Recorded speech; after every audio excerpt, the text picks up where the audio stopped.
Good morning, students of 6th class.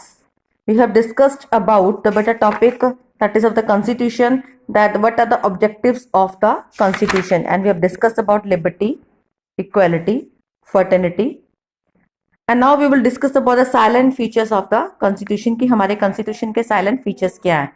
Listed below are the silent features of the Indian constitution. This clearly shows how our constitution is good blend of the following features. ये कुछ points आपको दे रखे हैं जो बताते हैं हमें कि हमारा जो कॉन्स्टिट्यूशन है वो इतना अच्छा क्यों है. फर्स्ट पॉइंट है बेटा बोथ फ्लेक्सिबल एंड रिजिड. एक तो ये फ्लेक्सिबल है मतलब लचीला है, इसको हम चेंज कर सकते हैं.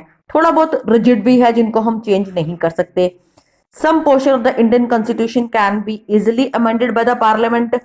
ए simple majority is required for this. कुछ चीजें जो है, कुछ पोर्शन जो है इसका, वो पार्लियामेंट में बैठ के इसको चेंज कर सकते हैं. ठीक है, मेजोरिटी लेके. हम मेजोरिटी मतलब जो उसके काउंसिल ऑफ मेंबर्स हैं उनकी मेजोरिटी लेके. This makes our constitution flexible. इसका मतलब ये क्या हो गया, flexible. On the other hand 2/3 majority is required to amend the major portion of the constitution. और दूसरी तरफ 2/3 मेजोरिटी चाहिए होती है यदि हमने कोई मेजर अमेंडमेंट करनी है कॉन्स्टिट्यूशन में. The basic structure of the constitution is not amendable in any case. जो बेसिक स्ट्रक्चर होता है कॉन्स्टिट्यूशन का वो किसी भी केस में चेंज नहीं हो सकता. इसीलिए ये कुछ हद तक फ्लेक्सिबल भी है, कुछ हद तक रिजिड भी है. Second point is single citizenship. In India we have single citizenship. Single citizenship होती है, it means people are the citizen of India only, not of the state. State का सिटीजन नहीं होता है, वो इंडिया का सिटीजन होता है, नागरिक होता है. This in contrast to USA. USA में नहीं है. People there are citizen of the country as well as state. वो अपने स्टेट के भी सिटीजन होते हैं, कंट्री के भी होते हैं. इसलिए वहां पे क्या है, ड्यूल सिटीजनशिप है. हमारे इंडिया में क्या है, सिंगल सिटीजनशिप. इसका डिफरेंस पता लग गया आपको कि सिंगल सिटीजनशिप होती है जिसमें एक सिंगल कंट्री की सिटीजनशिप होती है, और ड्यूल में क्या होता है जहां पर स्टेट की भी होती है और कंट्री की भी होती है. Next point is longest known constitution. The constitution is India's most lengthy written constitution. बहुत लंबा है. It originally had 395 articles हैं, 8 schedules हैं.